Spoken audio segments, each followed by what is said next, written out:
So now let's look at equality, which is another very important concept within liberalism. And this is something that is also easy to analyze. First, we can ask, is the value of equality found in Islam in the first place? You can pause the video and think about it for a second. Do we have this notion of equality within Islam? Yes or no? Let me give a few examples to motivate this question. Okay. How about you see me in the park and I'm with a couple of my children, and one child comes to me and I give him a chocolate bar. And then another of my children comes to me a few minutes later and asks for candy, and I say, no, you don't get any candy at all. So have I treated my children according to equality?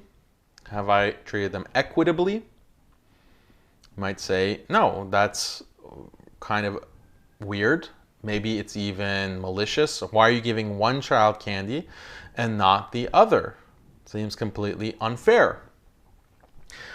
So you come and approach me and you ask, well, why, Daniel, did you give one the chocolate and the other not? And I say, well, I just like this one better. I like this child a lot better than the other one. And then you might be shocked, outraged, consider that very wrong and abusive. Or I might say that actually, this child gets very hyper with candy, so I give him another kind of snack that is more suitable for his needs. That's why. That's the difference. Or I might say, well, the second child, he's already had his candy for the day. That's why I didn't give him any. Or I might say that, well, this child is behaving himself today and the other one has been very bad, so he's being punished by not getting the candy. These are also reasons I can give, and you might find those a lot more acceptable and reasonable and moral. So that's one example. Here's another example. So I will go to the Mufti and I will ask for a fatwa on a certain kind of beverage. And I'll say, is this beverage halal for me to drink? And the Mufti says, no, it is haram. Then a few days later, my friend goes to the same Mufti and he just wants some clarification. And he says, Mufti, can I have this beverage? Is this halal for me? And the Mufti says, yes, it is. It's perfectly permissible. So then my friend tells me, oh, look, I'm drinking this and the Mufti says it's halal. I got the fatwa. And I'm outraged. Why? Why is my friend getting this fatwa of it being permissible and I'm getting the haram fatwa when it's the same exact beverage? So I go to the Mufti and I'm upset. Why have you done this? What's the reasoning for the difference between us? And the Mufti says, well, you were wearing this color that I don't really like. It's I don't like the color black, and you were wearing it. I didn't like that, so I felt like saying it's haram. That's why. Your friend was dressed better. So that's the reason. Is that an acceptable reason for the Mufti to give? Or what if the Mufti said, oh, actually, you're white and your friend is Asian and I just like Asians better. That's why I said halal. Is that an acceptable type of discrimination or reasoning on the part of the Mufti? Clearly not. But if the Mufti said that, well, the difference between your two cases is that you have an allergy to this drink that I knew about. Like an ingredient in the drink, you have an allergy to it. So if you drank this, it would actually harm you severely. So it's haram. You can't harm yourself. That's why it's haram for you and halal for your friend who is not allergic to that ingredient. That's the reason. That's an acceptable difference. That's an acceptable difference that justifies the difference in the fatwa. So you can see where we're going here. There's a difference in treatment on the basis of a legitimate difference between the cases, right? This is the whole point. So then we can ask, is the value of equality found in Islam? And the answer is yes, it is found in Islam, and in fact it is found in every moral system. We expect the mufti to treat the cases equally. With whether it's me asking or my friend asking, the mufti should treat both of us equally, and if he does not treat us equally, there has to be a good reason for it, a relevant reason for it. When there is a relevant reason, then the non-equality is justified. But we expect equality. And this is something that's found in all moral systems. In fact, it seems to be a requirement of morality, that when two people do the same thing, then our moral judgment about them should be the same. If Ahmed steals something and Khalid steals something, they receive the same treatment because they have both violated equally. The law has to treat them equally. But what if Ahmed stole some bread and he is actually a rich person, but Khalid steals the bread and he is starving? Therefore, do we have the same moral judgment about the two cases? No, there's a relevant difference between them. So when there's a relevant difference, then we expect a different moral judgment. Otherwise, they should be treated equally under the law. So yes, the value of equality is found in Islam. It's found in all moral systems. But what, again, does the equality mean? This is what we want to define. So this is a good article if you want to read The Empty Idea of Equality by Peter Weston. And he defines it. He says that equality is a formal notion meaning simply that like cases should be treated alike and unlike cases should not be treated alike. That's all that equality means. If two things are similar, like in the case of the candy bars and my children, or the mufti and the beverage, or the stealing of bread, if they're like cases, both cases are alike, then treat them alike. Treat them the same. But if they're different, then it's justified to treat them differently. That's all equality means. To treat everyone equally. This is what it means. Okay. Treat similar cases similarly and different cases differently. But then the question arises. What does it mean for two things to be similar? And what does it mean for two things to be different? What is a relative difference? So in the case of my children and the candy bars, I gave one child the candy bar, the other I didn't. And I said that this is because one of them was behaving badly. Okay? Maybe one of them was playing video games for too long and didn't shut it off when I told him to. Just as an example. Maybe that's not bad treatment according to someone else. That's not acting badly. That's just normal child behavior. So you're punishing the child on the basis of something that you shouldn't be. That your one son who played video games for X amount of time is not worse or deserving of punishment just for that behavior. There should be equality based for both of your sons in terms of giving candy.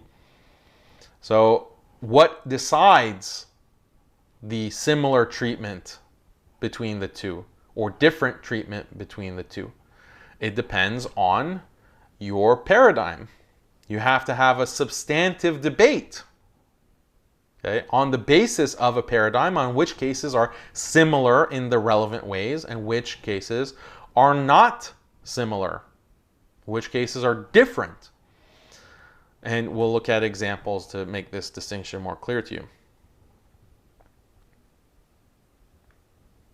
Women's equality. This is the big case. Islam has many different rules and regulations that apply on the basis of your gender.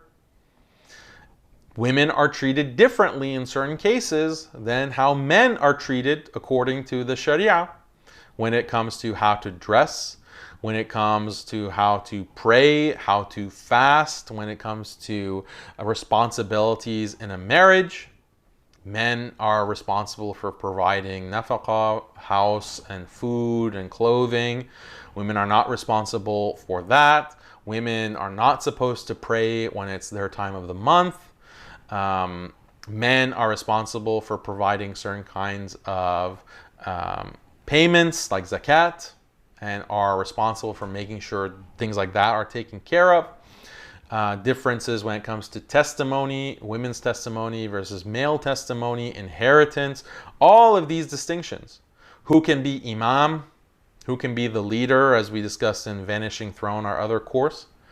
All of these differences are on the basis of gender, that there is a relevant difference between men and women, so therefore the law should treat them differently. Go back to that formula that we said. Equality just means similar cases are treated similarly and different cases are treated differently. So men and women are different, therefore they should be treated differently. That is perfectly consistent with the principle of equality. But what do modernists say? Modernists and feminists, they say there's no difference between men and women. There's no relevant difference. So you treating them differently is wrong. It's unjust. It's contrary to equality. This is the kind of argument that they will make. But who's right? I think it's pretty clear when we look at the difference between men and women. Women and men have different physiologies, different psychologies, like physically different brains, literally, physically different body types, bone structure, completely different personality dominance types. All of these differences on the basis of gender. So Islam's claim seems far more plausible, even to the non-Muslim reflecting that, yeah, there are a lot of relevant differences between men and women. And then also socially, emotionally, men and women behave differently in different contexts. Men and women are suited for different kinds of responsibilities in the family context, in the communal context. So all of those differences, biological inbuilt differences, natural differences between men and women, should be relevant to how the law treats men and women in certain things. In certain other things, it's not relevant, right? There is equality when it comes to praying. So the prayer of a man is not automatically worth more to God than the prayer of a woman. There is equality. There is a spiritual equality. Or when it comes to other kinds of provisions within Islamic law related to Hajj, for example, the requirement of going on Hajj. That's an equal requirement between men and women, and on and on. So just because in certain areas of Islamic law there is difference in treatment between men and women, that's on the basis of relevant differences between the genders. So it's not a violation of equality. And in fact, it's irrational and implausible from the feminist perspective to say that there is no difference between men and women.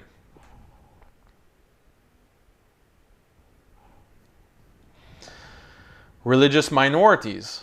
Okay?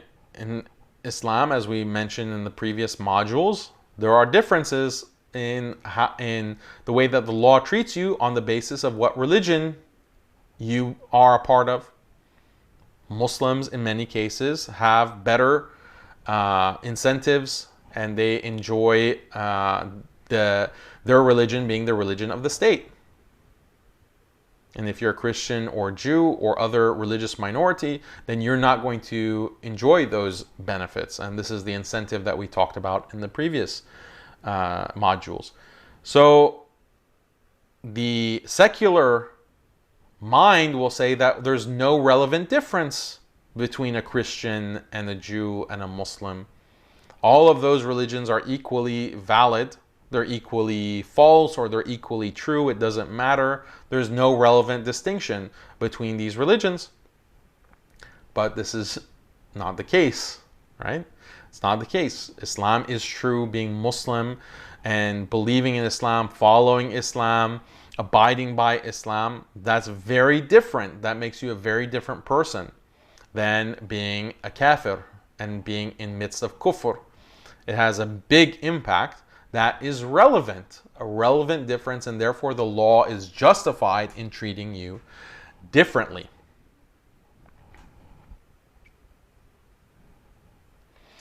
What about where you are born? Think about this. The laws of secular countries discriminate heavily on the basis of where you were born, and we're going to talk about this more in another module. But for example, if you are not born in the United States and you're not a US citizen, then the government will treat you very differently and have a complete different set of laws that will be imposed on you that you have to abide by just because you're a non-citizen. So you have different treatment, but that's considered to be justified, morally justified. The secular states believe that's justified because there's a relevant difference, supposedly, where you were born.